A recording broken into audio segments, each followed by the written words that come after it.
முயற்சிகள் வெல்லும் channel.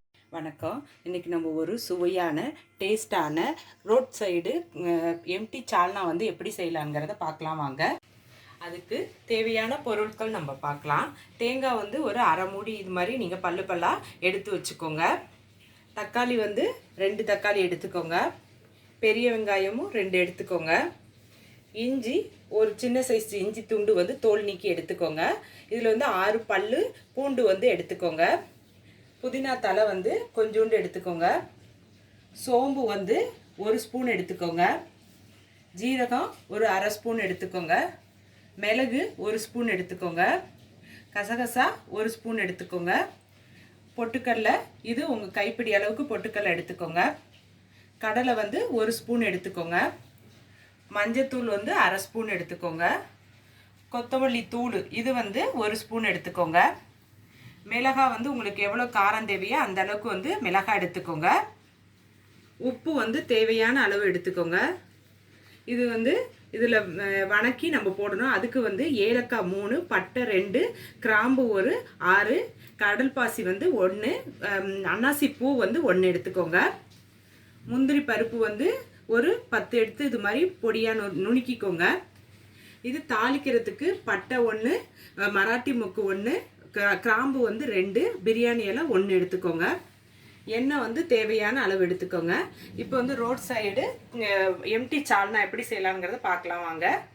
Empty சால்னாக்கு வந்து அடுப்பை பற்ற வச்சுட்டு இந்த மாதிரி ஒரு கடாய் போட்டுக்கோங்க. போட்டுட்டு தண்ணி எண்ணெய் எதுவுமே இருக்கக்கூடாது. இதில் வந்து பார்த்திங்கன்னா நம்ம பட்டை எடுத்துருந்தோம் பாருங்கள். பட்டை வந்து ஒரு 2, ஏலக்காய் வந்து ஒரு 3, கிராம்பு வந்து ஒரு 6, இது அன்னாசி பூ வந்து 1 போட்டுக்கோங்க. கடற்பாசி இது 1 போட்டுக்கோங்க. போட்டுட்டு இது நிலக்கடலை, அடுத்தது பொட்டுக்கடலை, ஜீரகம், சோம்பு, மிளகு, மிளகாய், அடுத்தது கசகசா. இது எல்லாத்தையுமே கைவிடாமல் கொஞ்சம் நேரம் நீங்கள் வந்து வறுத்துக்கோங்க. நான் வறுத்துட்டு காட்டுறேன் பாருங்க. நம்ம வந்து எல்லா பொருளும் போட்டுக்கணும் பாருங்கள். எல்லாமே வந்து நான் வறுபட்டுருச்சு. ஒரு கைவிடாமல் ஒரு 10 நிமிஷம் நீங்கள் வந்து வறுத்துக்கோங்க. இது கலருக்காக நான் வந்து காஷ்மீரி சில்லி வந்து ஒரு 3 போட்டிருக்கேன். நீங்கள் வேணும்னா போட்டுக்கோங்க, இல்லை வேண்டானா நீங்கள் நார்மல் மிளகாவே போட்டுக்கோங்க. இப்போ இதை எடுத்து இந்த மாதிரி ஒரு தட்டில் போட்டுக்கோங்க. இது நல்லா ஆறட்டும். அடுத்தது அந்த கடாயிலே வந்து நம்ம வெங்காயம் எடுத்துருந்தோம் பாருங்கள். இந்த வெங்காயத்தை தோல் நீக்கிட்டு இந்த மாதிரி 4ஆக வந்து கட் பண்ணிக்கோங்க. அதே மாதிரி தக்காளியையும் வந்து 4ஆக வந்து கட் பண்ணிக்கோங்க. இஞ்சி பூண்டு அதையும் வந்து இதோட சேர்த்துக்கோங்க. புதினா தலை அதையும் இதோட சேர்த்துக்கோங்க. முந்திரி பருப்பு இதையும் வந்து இதோட சேர்த்துக்கோங்க. இதையும் நல்லா வந்து வணக்கிக்கோங்க. நான் வணக்கிட்டு காட்டுறேன். இப்போ வந்து இது வந்து கைவிடாமல் ஒரு 5 நிமிஷம் வந்து இதை வந்து வணக்கிக்கோங்க. இப்போ வந்து இதில் வந்து நம்ம எடுத்துருந்தோம் பாருங்கள் எண்ணெய் வந்து இந்த ஸ்பூனால் வந்து ஒரு 2 ஸ்பூன் மட்டும் நீங்கள் வந்து எண்ணெய் ஊற்றிக்கோங்க. ஊற்றிட்டு இப்போ மஞ்சத்தூள் எடுத்துருந்தேன் பாருங்கள். இந்த மஞ்சத்தூள் இதோட சேர்த்துக்கோங்க. இது வந்து கொத்தமல்லி தூள் அதையும் இதோட சேர்த்துக்கோங்க. உப்பு எடுத்துருந்தேன் பாருங்கள். இந்த உப்பையும் இதோட சேர்த்துக்கோங்க. சேர்த்துட்டு இதையும் கொஞ்சம் நேரம் வணக்கிக்கோங்க. நான் வணக்கிட்டு காட்டுறேன். இப்போ வந்து வெங்காயம் தக்காளி இஞ்சி பூண்டு எல்லாமே போட்டோம். அது வந்து இந்த அளவுக்கு நீங்கள் வந்து நல்லா வணக்கிக்கோங்க. பாருங்க தக்காளியெல்லாம் இந்த அளவுக்கு நீங்கள் வந்து வணக்கிக்கோங்க. இதை நல்லா ஆற வச்சுட்டு மிக்சி ஜாரில் அரைக்கணும். நான் அடுத்தது அதை காட்டுறேன். இப்போ நம்ம வணக்கிற பொருள் எல்லாத்தையும் வந்து மிக்சி ஜாரில் வந்து நைஸாக அரைச்சிக்கணும். இது நல்லா ஆறிடுச்சு. பாருங்க வந்து நம்ம மிளகாய், சோம்பு, கசகசா இதெல்லாம் வறுத்தம் பாருங்கள். அதை வந்து மிக்சி ஜாரில் போட்டுட்டு இதில் வந்து வணக்கின இந்த வெங்காயம் தக்காளி இஞ்சி பூண்டு இது எல்லாத்தையும் வந்து இதில் சேர்த்துக்கோங்க. நல்ல நைஸாக வந்து நம்ம அரைக்கணும். அதோட தேங்காய் எடுத்துருந்தோம் பாருங்கள். இந்த தேங்காவையும் நம்ம வந்து இதோட சேர்த்துக்கோங்க. சேர்த்துட்டு இதை நல்லா நைஸாக அரைச்சிக்கோங்க.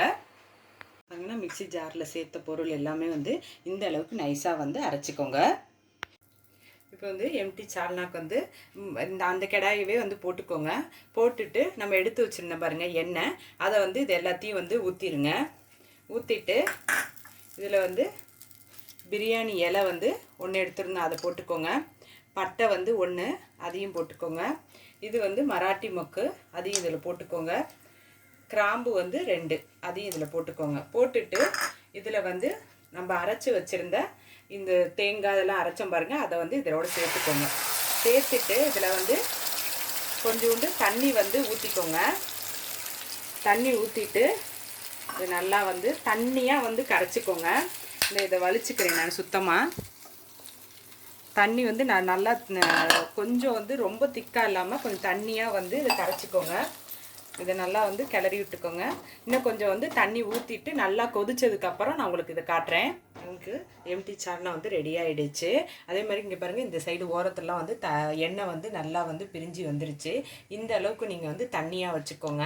அப்போ தான் நம்ம வந்து தோசை, இட்லி, பூரி, சப்பாத்தி, புரோட்டா இதோடலாம் நீங்கள் தொட்டு சாப்பிட்றதுக்கு வந்து அவ்வளோ டேஸ்ட்டாக இருக்கும். இந்த முழு வீடியோவும் பாருங்கள். இந்த வீடியோ உங்களுக்கு பிடிச்சிருந்துச்சுன்னா லைக் பண்ணுங்கள், ஷேர் பண்ணுங்கள். உங்கள் முயற்சிகள் வெல்லும் சேனலுக்கு சப்ஸ்கிரைப் பண்ணுங்கள். நன்றி.